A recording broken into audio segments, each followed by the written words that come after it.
Hello and welcome dear student. तो last class में हमने इलेक्ट्रोलाइटिक सेल मींस इलेक्ट्रोकेमिस्ट्री के फेज़ 2 को स्टार्ट किया था और उसमें हमने पढ़ा था फैराडे के लॉ के बारे में और उससे रिलेटेड अच्छे सारे न्यूमेरिकल बनाए थे। होप सो वो कॉन्सेप्ट आपको अच्छे से समझ में आया हो। अब देखिए फैराडे के लॉ के बाद हमारा जो टारगेट होता है वो होता है कुलरॉश लॉ। बट कुलरॉश लॉ को पढ़ने से पहले एक टॉपिक हमको कवर करना पड़ता है, बिकॉज कुलरॉश लॉ ना लिटरली मोस्ट ईजीएस्ट टॉपिक है, बशर्ते आप उसको पढ़ने से पहले जो कुछ फंडामेंटल बेसिक्स होती है ना उस पर अपना कमांड रख लें। तो चलिए आज हम उन्हीं फंडामेंटल बेसिक्स की बात करेंगे और नेक्स्ट लेक्चर में कुलरॉश लॉ को कंप्लीट करेंगे। साथ ही साथ ये पूरा जो इलेक्ट्रोकेमिस्ट्री का चैप्टर है ये भी हमारा अच्छे से कंप्लीट हो जाएगा। ठीक, देन आप अगर डिमांड करेंगे तो फिर नीट और जेई के क्वेश्चंस भी मैं आप लोग के लिए ला दूंगा। तो चलिए फिलहाल आज हम जो मेन पॉइंट कवर करने वाले हैं इसको मैं नाम ही दे रहा हूं सम बेसिक पॉइंट्स या सम बेसिक कॉन्सेप्ट्स। क्या खास बात रहेगा इस बेसिक कॉन्सेप्ट में? तो चलो देखो, नाम ही है बेसिक कॉन्सेप्ट। चैप्टर क्या पढ़ रहे हैं हम लोग? हम चैप्टर पढ़ रहे हैं इलेक्ट्रोकेमिस्ट्री। दैट मीन्स कि इलेक्ट्रिकल एनर्जी और केमिकल रिएक्शन के बीच में जो रिलेशन है उसी के बारे में पढ़ाई हो रही है। इजी। अब बच्चों बेसिक कॉन्सेप्ट में आपको पढ़ने के लिए मैं एकदम बेसिक हो जाता हूँ। एकदम बेसिक मतलब अब हम लोग ना 2 साल पहले चले जाते हैं। मूवीज़ में देखते हो ना, 2 साल पहले 10 साल बाद हीरो अचानक से बड़ा हो गया। ठीक है, तो वही हाल है कि हम 2 साल पहले चले जा रहे हैं, क्लास 10th में आ गए। वो स्कूल के दिन, मस्ती मजाक, ठीक है, वो सब तो खैर है, एक से एक कारनामे किए होंगे, हमने भी किए थे। ऐसे 10th का तो कारनामा शायद मैंने शेयर किया ही है कि 10th का प्रैक्टिकल एग्ज़ाम था। मेरा दोस्त से पूछा गया कि प्रिज्म को पानी में डालने से क्या होगा। एक्सटर्नल आया हुआ था। वो महाशय ऊपर नीचे देखे चारों ओर और एट द एंड बोलते हैं सर प्रिज्म को पानी में डालोगे सर वो डूब जाएगा। वो एक्सटर्नल इतना ज़ोर से गर्म हुआ कि हम सब लोग को, हमारी पूरी टीम को भगा दिया। मार्क्स भी कम मिले। खैर चलिए, दोस्ती में सब जायज़ है। तो बेसिक कॉन्सेप्ट में आ रहे हैं, क्लास 10th में आ चुके हैं। क्लास 10th में आप लोग एक लॉ पढ़ते हैं, दैट इज ओम्स लॉ। और भैया ओम चचा जी ने क्या बताया था? तो इन्होंने कहा था कि अगर आप लोग टेम्परेचर या फिजिकल कंडीशन किसी मैटर के चेंज नहीं करते at same temperature and physical condition, उस केस में जो पोटेंशियल डिफरेंस आता है वो करंट के क्या आता है? डायरेक्टली प्रोपोर्शनल आता है। इसके बीच का कुछ ऐसा ग्राफ भी आप लोग बनाते थे, V वर्सेस I का प्लॉटिंग, तो वो ऐसे स्ट्रेट लाइन ग्राफ आता था। याद आ रही है बातें? क्लास 10th का बेसिक पकड़ो ना। तो जब ये प्रोपोर्शनलिटी सिंबल हटता था तो यहाँ पर R आके मल्टीप्लाई करता था। जहाँ R क्या होता था? तो R होता था रेजिस्टेंस। ठीक, मतलब कि अच्छा रेजिस्टेंस की क्या डेफिनेशन होती थी? तो आप सबको पता है, resistance is nothing, it is a barrier in current. जैसे करंट मान लो नेशनल हाईवे पे दौड़ रहा है, जो ब्रेकर्स आ जाने से क्या होता है? आपकी स्पीड कम होगी, गाड़ी की स्पीड कम होगी, उसी तरह से करंट की भी स्पीड कम होगी। तो वही ब्रेकर्स क्या है? हमारे रेजिस्टेंस है, इसलिए रेजिस्टेंस का सिंबल भी ब्रेकर्स की तरह ही रहेगा ना। तो एक बैरियर इन करंट या स्टॉपेज इन करंट, इसी को हम क्या नाम दे देंगे? रेजिस्टेंस। अच्छा प्यारे बच्चों, ये जो रेजिस्टेंस है ये तो क्लास 10th का टॉपिक था। यहां से आप लोग एक और फॉर्मूला पढ़ते थे कि R equal to rho L upon A। जहां रो क्या होता था? तो रो होता था रेजिस्टिविटी। रो क्या होता था? रेजिस्टिविटी। मतलब कि प्रॉपर्टी ऑफ रेजिस्टेंस को ही हम उसका क्या नाम देंगे? रेजिस्टिविटी। ठीक है। L length of wire, simple सी बात है। और A जो आता था, A आता था क्रॉस सेक्शनल एरिया। A क्या आता था? Cross sectional area. अच्छा, क्रॉस सेक्शनल एरिया और एरिया क्या सेम टर्म है? तो आप याद रखना कि ऐसा बिल्कुल नहीं है। जैसे मान लो ये मेरा जो मार्कर है, ये सिलेंड्रिकल मार्कर है। अगर मैं आपसे बोलूँ कि इसका एरिया कंसीडर करो, तो आप इसका एरिया कंसीडर करने में ना सिलेंडर के एरिया का फॉर्मूला यूटिलाइज करोगे। बट अगर मैं बोलूँ इसका क्रॉस सेक्शनल एरिया कवर करो, तो क्रॉस सेक्शनल एरिया में क्या होगा? इस मार्कर को काटा जाएगा। जब ये मार्कर कटा जाएगा तो आप समझ पाएंगे कि ये मार्कर जहां से कटेगा वो कैसा दिखेगा? एक सर्कल की तरह। जैसा आपको ये सर्कल टाइप का दिख रहा होगा, तो ये जो सर्कुलर एरिया दिख रहा है ना, this is that cross sectional area. तो याद रखना, टोटल एरिया में सिलेंडर के एरिया का फॉर्मूला लगाना पड़ा, और जब क्रॉस सेक्शनल एरिया निकालना था तब हमको क्या करना पड़ा, सर्कल के एरिया का फॉर्मूला लगाना पड़ा। तो दोनों बातों में डिफरेंस है, ठीक। अब यहां से एक चीज समझिएगा कि जो रो है उसको मैंने नाम दिया रेजिस्टिविटी, ठीक। 1 by रेजिस्टिविटी को ही हम लोग नाम देते हैं कंडक्टिविटी। अब थोड़ा सा एक काम करते हैं, ये क्लास 10th का पूरा था, अब हमारे मूवी में 2 साल आगे आ जाते हैं, मतलब अब हम लोग बैक टू क्लास 12th आ जाते हैं, ठीक। और क्लास 12th में हमको जो टॉपिक पढ़ना रहेगा वो है कंडक्टिविटी। क्या नाम देंगे, कंडक्टिविटी, या कई बार इसी को हम लोग स्पेसिफिक कंडक्टेंस या स्पेसिफिक कंडक्टिविटी के नाम से भी जानेंगे। रिप्रेजेंट करेंगे हम लोग कप्पा के सिंबल से। किसके सिंबल से, कप्पा, ठीक। और ये जो कप्पा होता है कंडक्टिविटी, वो याद रखिए वो 1 by रेजिस्टिविटी होता है। क्या होता है, 1 by रेजिस्टिविटी। तो अगर मैं इसका फॉर्मूला अरेंज करने जाऊं तो रेजिस्टिविटी का तो फॉर्मूला मैंने यहीं से ध्यान से देख लीजिए, रेजिस्टेंस इज इक्वल टू क्या था, रो L by A। तो रेजिस्टिविटी क्या हो जाएगा, resistance into cross sectional area upon length, simple. तो इस रेजिस्टिविटी की जगह पे मैंने क्या रखा, RA अपॉन L। ये कप्पा का फॉर्मूला आया, कंडक्टिविटी का फॉर्मूला आया, ठीक। पलटी मरवाइए इसको, तो आप फाइनली पाएंगे जो कप्पा का जो अल्टीमेट फॉर्मूला आ रहा है, L ऊपर आ गया, नीचे है A into R। This is the final formula of conductivity in terms of resistance, cross sectional area and length. अच्छा, इसमें मैं एक और चीज आपको समझाता हूं कि मान लीजिए ये कंडक्टिविटी है, ये जो L by A है इसको मैं अलग से लिख दूं, इंटू 1 by R में अलग से लिख सकता हूं, ठीक है। 1 by रेजिस्टेंस को हम लोग क्या नाम देंगे, कंडक्टेंस। भैया जैसे 1 by रेजिस्टिविटी क्या हो गई थी, कंडक्टिविटी, तो 1 अपॉन रेजिस्टेंस क्या कहलाएगा, कंडक्टेंस। हालांकि इस चीज को हम बाद में पढ़ेंगे, ओके। आप बस ध्यान से समझिए कि यहाँ जो L by A आया है ना, ये L by A अपने आप में एक फॉर्मूला है, और ये होता है हमारा सेल कांस्टेंट। तो सेल कांस्टेंट कुछ नहीं है, लेंथ और क्रॉस सेक्शनल एरिया का क्या है, रेशियो है।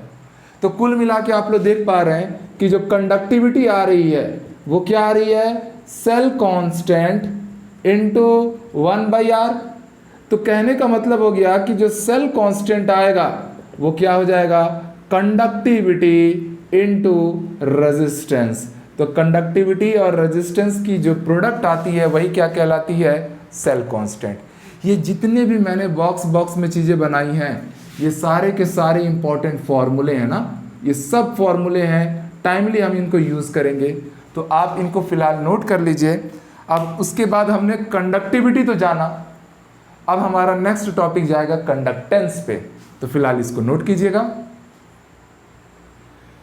इसी में एक और चीज़ याद रख लीजिएगा कि जो कंडक्टिविटी आ रही है ना, इस कंडक्टिविटी का अगर मैं यूनिट देखूं, किसका यूनिट, कंडक्टिविटी का, तो उस पर भी फोकस कर लीजिएगा कि जो कंडक्टिविटी है उसका यूनिट आता है साइमन पर सेंटीमीटर, या इसी को हम लोग साइमन पर मीटर भी बोल सकते हैं। अब आप समझेंगे ये साइमन कहाँ से आया, तो ध्यान से समझना। ये देखो L by A को अगर मैं ध्यान से देखूंगा तो ये मान लो सेंटीमीटर है, और ये क्या हो गया, सेंटीमीटर स्क्वायर। दोनों कैंसिल हुआ, नीचे डिनोमिनेटर में क्या बचा, 1 सेंटीमीटर। ये जो 1 by R आता है ना, रेजिस्टेंस का यूनिट क्या आता है, ओम, ठीक। तो 1 by R का जो यूनिट आएगा वो आएगा ओम इनवर्स। क्या आएगा, ओम इनवर्स। कई बार इसी को हम लोग महो भी बोलते हैं और साइमन भी बोलते हैं। तो इसीलिए आप समझ लीजिए कि 1 by R हो गया साइमन, और यहाँ से नीचे क्या है, पर सेंटीमीटर, तो साइमन पर सेंटीमीटर, या अगर ये लेंथ आप मीटर में कंसीडर कर रहे हैं तो साइमन पर मीटर। तो ये क्या है, हमारा कप्पा का यूनिट है, मतलब कंडक्टिविटी ऑफ इलेक्ट्रोलाइटिक सेल का यूनिट आया साइमन पर मीटर या साइमन पर सेंटीमीटर। और ये यूनिट याद रखना, एक ट्रिक भी याद रखना, हमेशा बच्चे ना कंडक्टेंस और कंडक्टिविटी में कंफ्यूज होके ना इस टॉपिक को टफ समझते हैं, बट ये लिटरली इतना सिंपल टॉपिक है। आपको मैं एक छोटा सा ट्रिक बता रहा हूँ कि कंडक्टिविटी जब आएगा ना तब उसका यूनिट 2 डिजिट का रहेगा, और जब कंडक्टेंस आएगा ना उसका यूनिट 3 डिजिट का रहेगा। अब कंडक्टेंस का यूनिट क्या आएगा उसके लिए पहले हमको कंडक्टेंस पढ़ना पड़ेगा। तो चलिए हम स्टार्ट करेंगे हमारे कंडक्टेंस का टॉपिक कि भैया कंडक्टेंस कितने टाइप के होते हैं? तो याद रखिए कि कंडक्टेंस 2 टाइप के होंगे। भाई कंडक्टेंस होगा क्या? पहली बात तो ये होगा, तो 1 बाई रेजिस्टिविटी इज कंडक्टिविटी, तो 1 by resistance is what? Conductance. और कंडक्टेंस के अगर क्लासिफिकेशन अगर हम देखें ना, तो कंडक्टेंस 2 पार्ट में क्लासिफाइड होगा। पहला कौन सा होगा? तो पहला आप याद रखिएगा मोलर कंडक्टेंस। क्या नाम देंगे? Molar conductance. अब मोलर कंडक्टेंस को रिप्रेजेंट कैसे किया जाता है? तो इसको लैम्डा सिंबल से रिप्रेजेंट करते हैं मोलर कंडक्टेंस। ये किसी भी रैंडम कंसंट्रेशन पे होता है, तो कई बार बुक में ऐसा सी लिख दिया रहेगा, या ऐसा बस लैम्डा एम भी लिख सकते हो। यहां पर आपको बस डिफाइन कर रहा है कि ये किसी भी रेंज ऑफ कंसंट्रेशन पे लिया गया है, या कई बार इसी को हम लोग म्यू से रिप्रेजेंट करेंगे। इजी। अब ध्यान से समझिएगा मोलर कंडक्टेंस में कि मोलर कंडक्टेंस एक्चुअल में है क्या। तो मैं सीधे इसका डेफिनेशन लिख रहा हूं। It is defined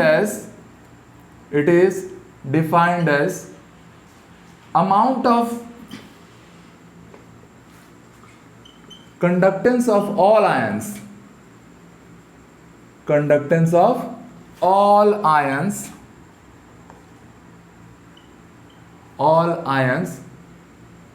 to produce, sorry एक कॉल आ गया था। It is defined as the amount of conductance of all ions, कब? to produce या produced by ionization of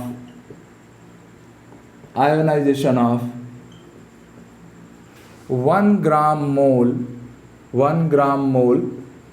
of an electrolyte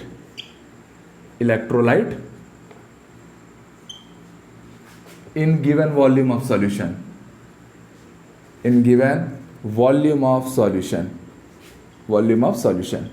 आप समझिएगा। थोड़ा सा मैं इसको क्लियर करने की कोशिश कर रहा हूं। आप जो टॉपिक पढ़ रहे हैं ना, ये इलेक्ट्रोलाइटिक सेल के अंदर आता है। और इलेक्ट्रोलाइटिक सेल में क्या होता है? इलेक्ट्रिसिटी पास कराई जाती है और उससे क्या होता है? केमिकल रिएक्शन प्रोसीड करते हैं। मतलब जब इलेक्ट्रिसिटी आती है तो ऑब्वियस सी बात है, जो इलेक्ट्रोलाइट है, इलेक्ट्रोलाइटिक सेल में क्या है? इलेक्ट्रोलाइट है और इलेक्ट्रोड है। तो वो जो इलेक्ट्रोलाइट है वो अपने कॉन्स्टिट्यूएंट्स आयंस में क्या हो रहा है? डिसोसिएट हो रहा है, डिकम्पोज हो रहा है। बात समझ पा रहे हैं? जितना अमाउंट ऑफ इलेक्ट्रिसिटी सप्लाई करेंगे इलेक्ट्रोलाइट या आयंस के, जो टोटल अमाउंट है उस पर भी वैसे ही फर्क पड़ेगा। ये बात किसने एक्सप्लेन की थी? फैराडे लॉ में। हमने पहले से ये बात समझ रखी है। यहाँ पर क्या कहता है कि मोलर कंडक्टेंस का मतलब है जब जब इलेक्ट्रिसिटी आएगी उससे क्या हो गए? आयोनाइजेशन की प्रोसेस होगी। एक मोल आयंस को पूरी तरह से डिसॉल्व करने में, एक पर्टिकुलर वॉल्यूम में जो कंडक्टेंस कवर किया जाता है उसी को आप क्या नाम देने वाले हैं? Molar conductance. और मोलर कंडक्टेंस को रिप्रेजेंट कैसे किया जाता है? तो वो तो हमने पहले ही ऊपर एक्सप्लेन कर दिया है। या तो आप लैम्डा एम से कर लीजिए या म्यू से कर लीजिए। अच्छा, इसका रिलेशन क्या आता है? तो याद रखिए जो मोलर कंडक्टेंस होता है वो एक्चुअल में कंडक्टिविटी इनटू डाइल्यूशन होता है, और डाइल्यूशन इज इक्वल्स टू होता है 1 बाई कंसंट्रेशन। ये सबको याद है। तो एक काम करते हैं, हम साफ साफ समझ पा रहे हैं कि molar conductance is equals to क्या हो जाएगा? Conductivity upon concentration. कंसंट्रेशन को डिफाइन करने के लिए हमने 9 से 10 डिफरेंट पैरामीटर्स पढ़े थे। ये सॉल्यूशन के स्टार्टिंग में ही मैंने आपको कराया था, ठीक है, पहले वीडियो में ही, कि जो मोलैरिटी होता है, नॉर्मेलिटी होता है, मोलालिटी होता है, मोल फ्रैक्शन होता है, ये सारी की सारी चीज़ें क्या करती हैं? कंसंट्रेशन को डिफाइंड करती हैं। तो यहाँ पर अगर मैं कंसंट्रेशन वर्ड सी लिखता हूँ, मैं ले रहा हूँ मोलर कंडक्टेंस, तो इसीलिए उस सी की जगह पे, कंसंट्रेशन की जगह पे मैं क्या ले लूँगा? मोलैरिटी ले लूँगा, क्योंकि कंसंट्रेशन का यूनिट भी मोल पर लीटर है और मोलैरिटी का यूनिट भी मोल पर लीटर है। दैट मीन्स कि मोलैरिटी डिफाइंस द कंसंट्रेशन। और प्यारे बच्चों, आप लोग जब इसको लेंगे तब ऑब्वियस सी बात है आप लोग अमाउंट को, वॉल्यूम को मिलीलीटर में मान रहे होंगे, और हमको पता है जब ऐसा करते हैं तो 1000 का ऊपर में मल्टीप्लाई कर देते हैं। तो ये बन गया आपका मोलर कंडक्टेंस का formula in terms of conductivity. कि भैया मोलर कंडक्टेंस कितना आएगा? तो याद रखिएगा वो आएगा conductivity into 1000 upon molarity. M के बारे में जान लीजिए, ये क्या है? ये मोलैरिटी की वैल्यू है, ठीक। मोलर मास मत मानते बैठे ना। अच्छा, अगर यूनिट की बात करेंगे तो ध्यान से देखना, इसका यूनिट क्या आएगा? इसका यूनिट तो भैया मोल पर साइमन पर सेंटीमीटर या साइमन पर मीटर आने वाला था। नीचे क्या है? मोलैरिटी। मोलैरिटी का यूनिट होता है मोल पर लीटर, और जो वॉल्यूम रहता है उसको लीटर में लो या मीटर क्यूब में भी ले सकते हो, ठीक है। तो ये पलट के मीटर के ऊपर आ जाएगा। फाइनली जब आप पूरा सॉल्व करेंगे तो इसका यूनिट आएगा साइमन सेंटीमीटर स्क्वायर पर mole. This is the ultimate unit of molar conductance. तो ये मोलर कंडक्टेंस से रिलेटेड इंपॉर्टेंट फॉर्मूला रहेगा, न्यूमेरिकली एस्पेक्ट्स में हम यूज करेंगे, और ये उसका क्या रहेगा, यूनिट। मैंने पहले भी यही बात बोली कि कंडक्टिविटी और कंडक्टेंस में कभी कंफ्यूज मत होना, यूनिट देख के आप लोग समझ जाना कि सवाल में आपको कंडक्टिविटी की वैल्यू दी है कि कंडक्टेंस की दी है। अगर 2 डिजिट का यूनिट है लाइक साइमन पर सेंटीमीटर या ओम इनवर्स पर सेंटीमीटर, ठीक, तो आप 2 डिजिट का यूनिट रहेगा, दैट मीन्स वो कंडक्टिविटी के बारे में बात कर रहा है। और यूनिट जब 3 डिजिट का रहेगा तब वो कंडक्टेंस के बारे में बात कर रहा है। सिंपल सी बात है, ठीक। अब ये तो हो गया हमारा मोलर कंडक्टेंस। इसी में एक सेकंड कंडक्टेंस आता है जिसमें मुझे बहुत ज़्यादा मेहनत नहीं करनी पड़ेगी, मेहनत आपको करनी पड़ेगी, that is equivalent conductance. Equivalent conductance को हम लोग किससे रिप्रेजेंट करेंगे, EQ, बस यहाँ लिखते जाएंगे, जो मोलर था वो इक्विवेलेंस हो जाएगा, और इसको म्यू से ना रिप्रेजेंट करके डायरेक्टली लैम्डा के सिंबल से रिप्रेजेंट करते हैं। डेफिनेशन क्या बन जाएगा, तो सेम डेफिनेशन यही रहेगा, बस यहाँ पर जो 1 ग्राम मोल था ना, ये 1 ग्राम इक्विवेलेंस आएगा। ये क्या आ जाएगा, 1 gram equivalence of any electrolyte in a given volume of solution. This is the definition of equivalent conductance. बिल्कुल सिमिलर है, एक करो दूसरा फ्री में मिलता है ना, ठीक है। सिंबल क्या क्या होगा तो आपने तो अभी पढ़ी लिया, इसको इक्विवेलेंट कंडक्टेंस से या लैम्डा से रिप्रेजेंट करेंगे। ये जो इक्विवेलेंट कंडक्टेंस होगा ये भी अपने आप में क्या होगा, कंडक्टिविटी इनटू डाइल्यूशन, और डाइल्यूशन का मतलब क्या होता है, 1 अपॉन कंसंट्रेशन। तो इस V की जगह पे मैं 1/C तो लिखूंगा, बट इस बार जब मैं इक्विवेलेंट कंडक्टेंस ले रहा हूं तो कंसंट्रेशन को मैं किसके टर्म्स में लूंगा, मैं कंसीडर करूंगा नॉर्मेलिटी के टर्म में। कंसंट्रेशन को किसके टर्म में लेना है, नॉर्मेलिटी के टर्म में। बाकी सारी चीजें एज इट इज कॉपी होने वाली हैं, बस फॉर्मूले में चेंजेस आ गया। यहाँ पर इक्विवेलेंट कंडक्टेंस जब भी आप लेंगे तो कंडक्टिविटी इनटू 1000 अपॉन क्या लेना, नॉर्मेलिटी। यूनिट भी चेंज हो जाएगा, यहाँ पर साइमन सेंटीमीटर स्क्वायर पर ग्राम इक्विवेलेंस आएगा, यहाँ पर ग्राम इक्विवेलेंस हो गया, ठीक। तो ये पूरा हो गया हमारा कंडक्टेंस और उसके क्लासिफिकेशंस। अब एक काम करते हैं, ये सब आप लोग नोट कर लीजिए, ये स्क्रीनशॉट ले लीजिए। अब हम आगे आ रहे हैं, हम एक काम करेंगे, ये जो मोलर कंडक्टेंस आया और जो इक्विवेलेंट कंडक्टेंस आया, इनके बीच का अपना रिलेशन स्टेबलाइज कर लेते हैं। तो नेक्स्ट हेडिंग डाल लीजिए, और वो हेडिंग रहा आपके सामने, ये क्या, रिलेशन बिटवीन मोलर कंडक्टेंस, मतलब मोलर कंडक्टेंस ऐसा लिख दे रहा हूं, एंड इक्विवेलेंट कंडक्टेंस, ठीक। तो प्यारे बच्चों, आपने ये फॉर्मूला पढ़ा कि molar conductance is nothing but that is conductivity into 1000 upon में मोलारिटी, और इक्विवेलेंट कंडक्टेंस आपने पढ़ा दैट इज कंडक्टिविटी या स्पेसिफिक कंडक्टिविटी इनटू 1000 अपॉन में नॉर्मेलिटी, ठीक। आप एक काम कीजिए, molar conductance upon equivalent conductance कर दीजिए।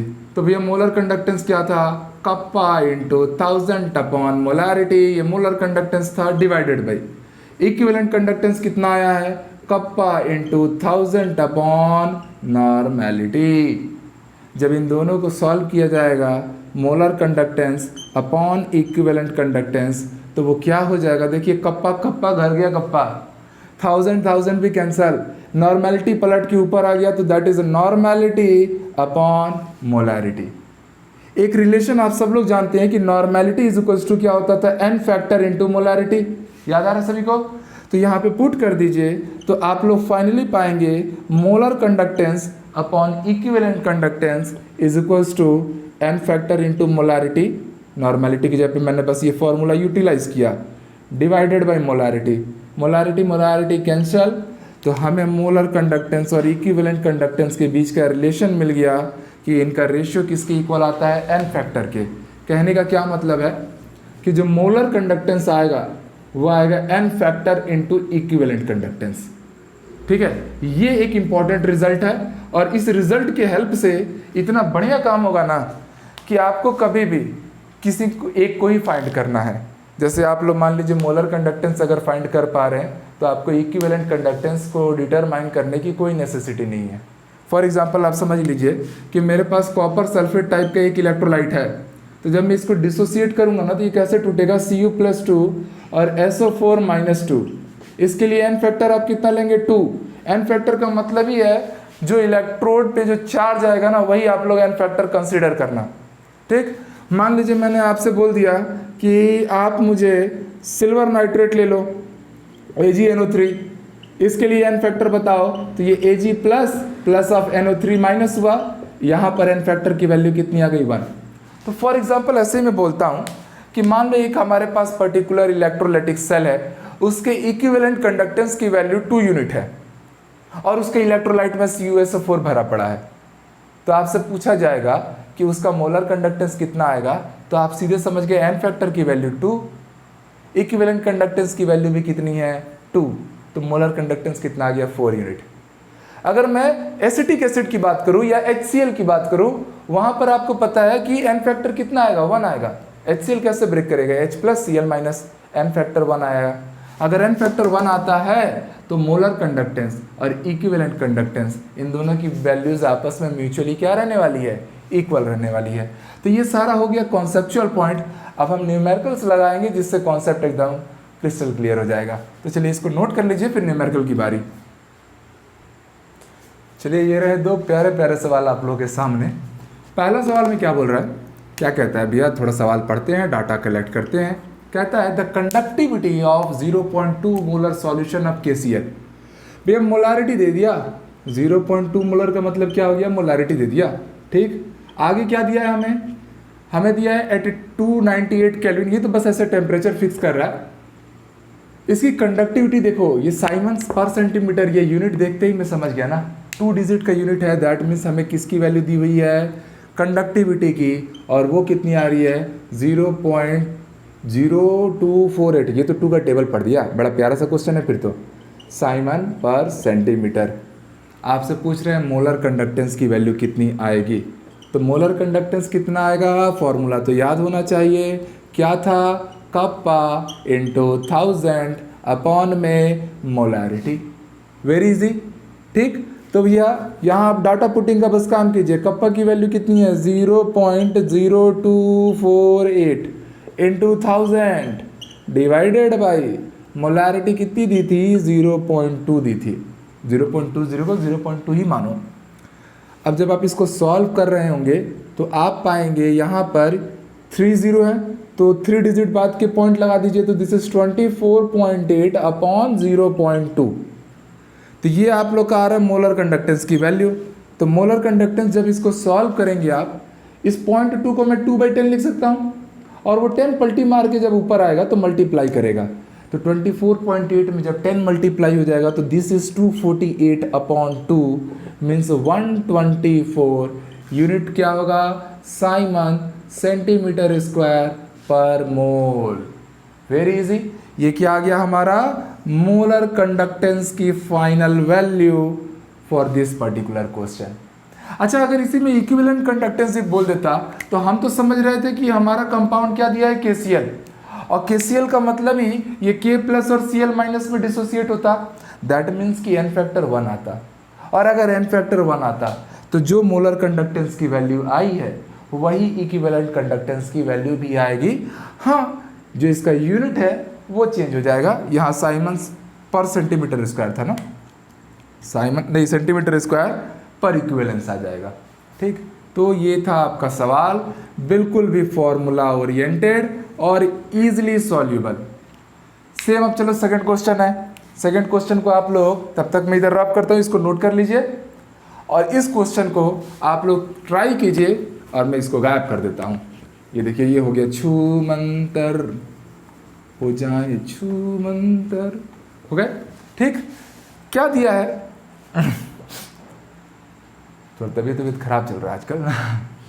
The resistance of 0.5 molar acetic acid solution is 100 ओम। चलो डाटा मैं यहाँ लिख देने का काम करता हूँ। रेजिस्टेंस हमको दे दिया है 100 ओम। आगे बोलता है द सेल कांस्टेंट। भैया सेल कांस्टेंट दिया इस बार क्वेश्चन में, बड़ा प्यारा घुमाया। फिर तो सेल कांस्टेंट होता क्या है, लेंथ और क्रॉस सेक्शनल एरिया का रेशियो, और वो है 0.035 पर सेंटीमीटर। और कैलकुलेट करने बोल रहा है कंडक्टिविटी। कंडक्टिविटी मीन्स काप्पा का वैल्यू, मोलर कंडक्टेंस मीन्स इसकी वैल्यू, और इक्विवेलेंट कंडक्टेंस मतलब ये 3 सवाल हम लोगों से डिमांड किया गया है। चलिए बनाते हैं, ठीक है। डाटा जो पता है उसको यूज़ कीजिए। अच्छा, एसिटिक एसिड बोला है, तो एसिटिक एसिड को आप एक काम कीजिए, पहले तो इसको डिसोसिएट कर दीजिए, वहाँ से आप लोगों को एन फैक्टर की वैल्यू मिल जाया करेगी। तो यहाँ साफ साफ देख पा रहे हैं आप एन फैक्टर कितना आ चुका है, 1 आ चुका है। क्यों ला लिया एन फैक्टर? क्योंकि मोलर कंडक्टेंस या इक्विवेलेंट कंडक्टेंस में मैं कोई एक का लाऊंगा वैल्यू और दूसरे की वैल्यू आराम से मिल जानी है, क्योंकि हमने उनके बीच में रिलेशन स्टेबलाइज कर रखा है। तो चलिए आ जाते हैं, कोई और डाटा तो अच्छा हम कंसंट्रेशन तो दिया है, इस बार मोलारिटी की वैल्यू गिवन है। कितनी है मोलारिटी? तो ये दी है 0.5 मोलर। इजी, ठीक। ये 3 डाटा हमको गिवन था। सबसे पहला काम हम कर रहे हैं, कंडक्टिविटी लाने जा रहे हैं। क्या ला रहे हैं? कंडक्टिविटी लाने जा रहे हैं। तो भैया कंडक्टिविटी कप्पा जो है ये एक्चुअल में कैसे लाना है, तो आप लोगों को पता है दिस इज L/A × 1/R। याद है फॉर्मूला? तो यहाँ पे सारी चीजें आपके पास नोन है, आपको बस उठा के रखना है। इस L/A को ही तो हम लोग सेल कांस्टेंट का नाम देते हैं। इसकी वैल्यू है 0.035 × 1/R। R is what? 100 ओम। तो व्हेन यू सॉल्व दिस, इसको आप 35 × 10⁻³ लिख सकते थे, और नीचे क्या है 100 को मैं 10⁻² लिखूंगा।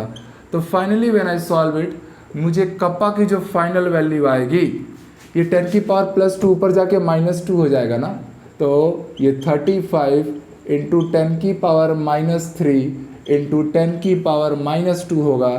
दैट मीन्स ये 35 × 10⁻⁵ यूनिट क्या हो जाएगा? साइमन पर सेंटीमीटर। कोई स्टूडेंट चाहे तो इसको 3.5 × 10⁻⁴ साइमन पर सेंटीमीटर भी लिख सकता है। वो तो सिंपल सी बात है। पहला काम तो हो गया। दूसरा काम क्या करना है? दूसरे काम में हमको मोलर कंडक्टेंस लाना था। फॉर्मूला तो याद होगा ही, वो क्या था?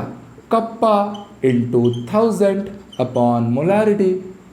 कप्पा की वैल्यू 35 × 10⁻⁵ इंटू 1000 मतलब 10⁻³ डिवाइडेड बाई मोलारिटी। मोलारिटी की वैल्यू गिवन थी 0.5।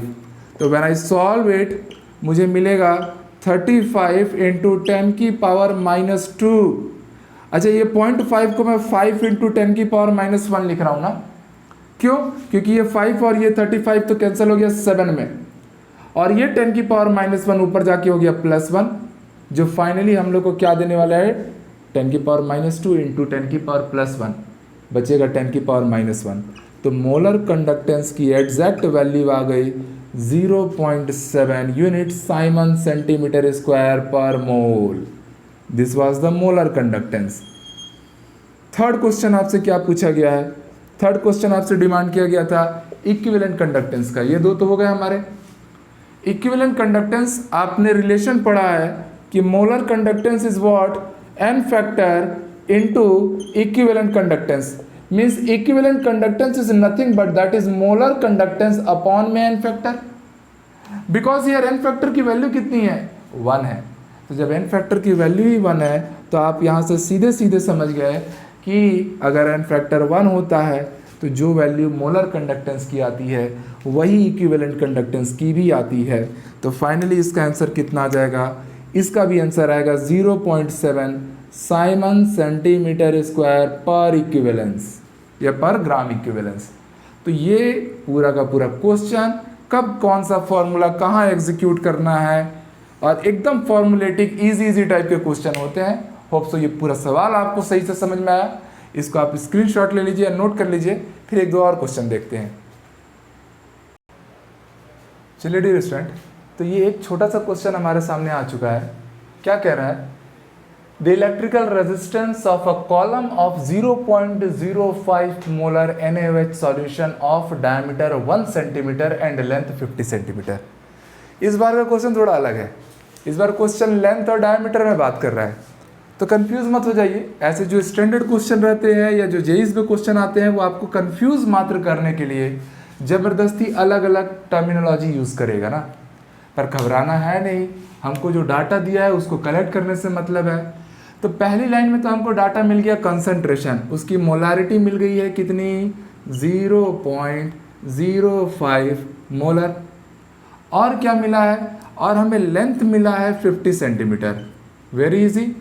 सिमिलरली हमें डायमीटर मिला है कितना 1 सेंटीमीटर, इसका मतलब रेडियस आएगा हाफ सेंटीमीटर। और आपको क्या लेना रहता है, ए मतलब क्या होता है, ए मीन्स क्रॉस सेक्शनल एरिया। अब मैंने हमेशा बोला ना क्रॉस सेक्शनल एरिया मतलब ये सर्कल का एरिया, और ये सर्कल का जो एरिया का फॉर्मूला होता है वो होता है पाई आर स्क्वायर। पाई की जगह पे 3.14 इंटू आर की जगह पे 1/2 का क्या कीजिए स्क्वायर। यहाँ से आप क्रॉस सेक्शनल एरिया की वैल्यू पाएंगे, ये 1/4 हो गया ना, दिस इज 3.14/4, तो दिस इज 0.785 सेंटीमीटर स्क्वायर। ये मेरा क्या आ गया क्रॉस सेक्शनल एरिया। अब ये डाटा तो जो सवाल में दिया था वो मैंने कलेक्ट किया। अच्छा, रेजिस्टेंस की भी वैल्यू गिवन है। रेजिस्टेंस की वैल्यू कितनी गिवन है, बोला है ना द इलेक्ट्रिकल रेजिस्टेंस, ये गिवन था 5.55 इंटू 10⁻³ ओम। यूनिट से पता चल गया क्यों रेजिस्टेंस ही था। ठीक, हमसे 5 सवाल पूछा है। पहला सवाल पूछा है सेल कांस्टेंट। याद रखिए सेल कांस्टेंट को हम लोग ना जी स्ट्रिक या जी स्टार से रिप्रेजेंट करते हैं, वहां बताना भूल गया था, वहां आप मार्क कर लीजिएगा। Resistivity is rho, conductivity is kappa, ठीक। मोलर कंडक्टिविटी ऐसे रिप्रेजेंट करना, और इक्विवेलेंट सॉरी मोलर कंडक्टेंस है वो, और ये इक्विवेलेंट कंडक्टेंस है। ओके, एक एक करके सवालों पे जाते हैं। पहला सवाल जो हमसे पूछा गया था, क्या पूछा गया था भैया, सेल कांस्टेंट की वैल्यू लाने। तो सेल कांस्टेंट आप सबको पता है कि कुछ नहीं, लेंथ और एरिया क्रॉस सेक्शनल एरिया का रेशियो है। आप डाटा पुटिंग का काम कीजिए, आपको यहाँ पर पता है लेंथ कितना है 50 सेंटीमीटर डिवाइडेड बाई, आपने एरिया क्रॉस सेक्शनल एरिया कितना लाया 0.785 सेंटीमीटर स्क्वायर। तो फाइनली आप लोग को पर सेंटीमीटर में सेल कांस्टेंट की अल्टीमेटली वैल्यू मिल जाएगी। इसको नॉर्मली आपको सॉल्व करना है, ठीक। सेकेंड पार्ट पे आते हैं, कहता है रेजिस्टिविटी कितनी आएगी। तो भैया रेजिस्टिविटी का मतलब है रो, और इसका फॉर्मूला था RA/L, क्योंकि R equal to row L/A था, इसलिए रो क्या हो गया RA/L। तो हमें तो बस चीज़ें पुट करना है। रेजिस्टेंस की वैल्यू गिवन है 5.55 इंटू 10⁻³, एरिया आया है 0.785, और लेंथ है मेरे पास 50। जब इसको मैं सॉल्व करूंगा तो अराउंड 87.135 ओम मीटर मेरी क्या आ जाएगी, रेजिस्टिविटी की वैल्यू आएगी, ठीक। अब हमने 2 क्वेश्चन तो अल्टीमेटली सॉल्व कर लिए, सेल कांस्टेंट ला लिया, रेजिस्टिविटी ला लिया। थर्ड क्वेश्चन में मैं जा रहा हूं, इसलिए थोड़ा सा इसको हटाना पड़ेगा। चलिए बाय बाय बोलते हैं इसको, हालांकि ये डाटा क्वेश्चन में है, अभी तो क्वेश्चन तो मिटाया नहीं, तो वहां से कलेक्ट कर लेंगे। क्या है थर्ड में, आपको लाना था कंडक्टिविटी। क्या लाना था, कंडक्टिविटी, कप्पा। क्या लाना है, कप्पा। चलिए, अच्छा लगता है नाम मुझे ये। तो कप्पा जो है वो एक्चुअल में आपने पढ़ा था, ये कुछ नहीं था, ये सेल कांस्टेंट इनटू 1/r था। आपको याद आ रहा होगा तो सेल कांस्टेंट मींस व्हाट, या इसी को आप लोग कप्पा को ही 1/, रेजिस्टिविटी भी तो बोल सकते हो। सेल कांस्टेंट क्या है, L/A, ठीक। तो ये L/A इंटू 1/r मतलब L/RA आया। ये देखो पलटी करके तो वही आ ना RA/L। तो जो कंडक्टिविटी होती है it is nothing but it is the inverse of resistivity, ठीक। रेजिस्टिविटी की वैल्यू आपको गिवन हो चुकी है 87.135। जब आप इसको सॉल्व कर रहे होंगे तो आपका कप्पा का फाइनली वैल्यू आ जाएगा 1.148 इंटू 10⁻⁻² साइमन पर सेंटीमीटर। चेक कर लीजिएगा ना सही बना है कि नहीं, ठीक। तो ये हो गया हमारा कप्पा का वैल्यू। अब एक काम करेंगे, हमें चाहिए लास्ट के 2 क्वेश्चन, मोलर कंडक्टेंस और इक्विवेलेंट कंडक्टेंस। और सबसे अच्छी ब्यूटी वाली बात तो ये है कि आपको इन दोनों में से कोई एक लाना रहता है, एक पे एक बोनस वाला हाल है यहाँ पे। तो मैं चलता हूँ मोलर कंडक्टेंस लाने। तो मोलर कंडक्टेंस इक्वल टू, आप सभी जानते हैं क्या होना है। मोलर कंडक्टेंस तो तभी आएगा जब पहले से कंडक्टिविटी की वैल्यू पता हो।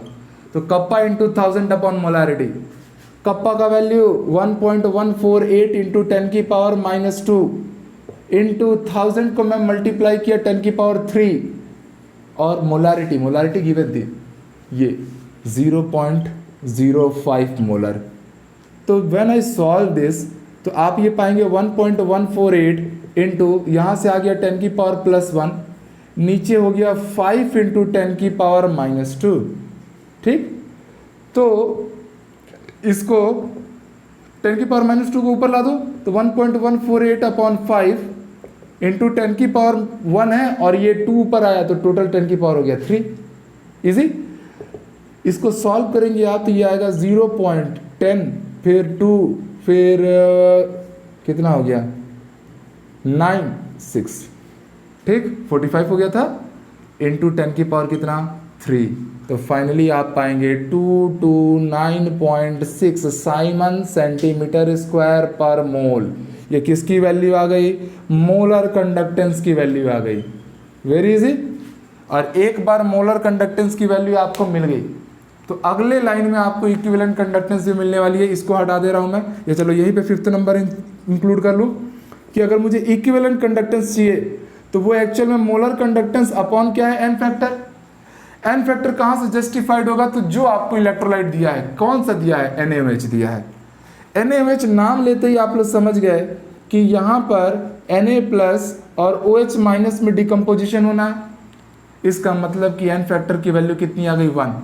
और अगर बाई चांस एन फैक्टर की वैल्यू 1 आती है, इसका मतलब कि मोलर कंडक्टेंस और इक्विवेलेंट कंडक्टेंस आपस में इक्वल हो जाते हैं। मतलब इक्विवेलेंट कंडक्टेंस की भी वैल्यू यही आएगी जो मोलर कंडक्टेंस की आई थी, साइमन सेंटीमीटर स्क्वायर पर ग्राम इक्विवेलेंस।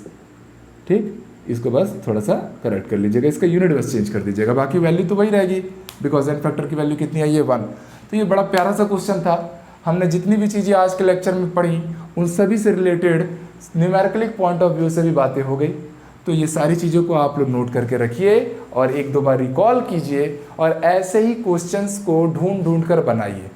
हालांकि ये सारे मोस्टली क्वेश्चन IIT और NCERT टेक्स्ट बुक के ही रहते हैं, मतलब मैं स्टैंडर्ड क्वेश्चन को ही क्लास में इंक्लूड करता हूँ। फिर भी आप लोग अपनी तरफ से भी कहीं कहीं से इसके क्वेश्चंस को प्रैक्टिस कीजिए, क्योंकि अब हम पढ़ेंगे कुलरॉश लॉ और कुलरॉश लॉ डायरेक्टली रिलेटेड है इस टॉपिक से। तो मिलते हैं नेक्स्ट वीडियो में नई इन्फॉर्मेशन के साथ। तब तक के लिए अपना खूब ख्याल रखो। Have a very great day.